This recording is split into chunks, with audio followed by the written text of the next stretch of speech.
I took a technique that was introduced for monitoring in labour and applied it to monitoring the babe before labour.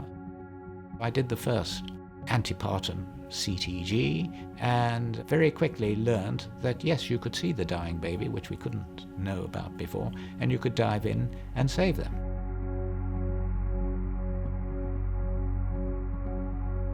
I wanted to be able to monitor the progression from normality through to abnormality and get the timing of delivery right, and I realized that could best be done by measuring the quality of the patterns rather than by eyeballing them. If you ask several different people to look at a CTG, you'll get a very different answer from everybody. What people were doing was looking at the pattern and saying, ooh, that looks all right, ooh, that looks a bit iffy, and making essentially life-saving or life-defying decisions based on that. It just wasn't good enough. Variability is quite subjective. There are some people that when the trace is quite, flat, they say, okay, so it's still normal, but it's not like that. I realized these were very complex patterns that we were looking at. It would be much better to computerize them. And I took that idea to a fetal physiologist called Geoffrey Dawes, who was director of the Nuffield Institute of Medicine. That's why it's called the Dawes Redman program. There's accelerations and variability and decelerations that you can see, but the Dawes Redman looks at the short-term variation that you can't see with the eye.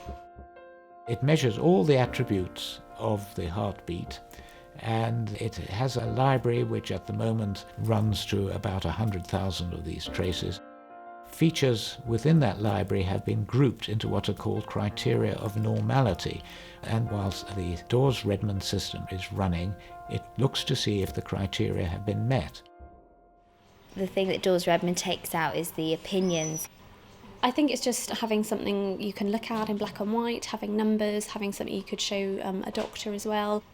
If I'm thinking of a woman who comes in with, say, terrible pains, and I see a CTG where the criteria have met, that gives me a bit of reassurance that at least at this moment, the baby is not suffering a dramatic loss of blood, for example. It turned out that one of the best signs of normality was that the baby would wake up and have a period of active, rapid eye movement sleep. The duration of a period of quiet sleep very rarely, if ever, exceeded 60 minutes. So the maximum length of monitoring early in the Dawes Redman system was set at 60 minutes. It's reported as Dawes Redman criteria met or not met. The advantage of when it's met is that the trace can be stopped at that point. It's a massive time saver.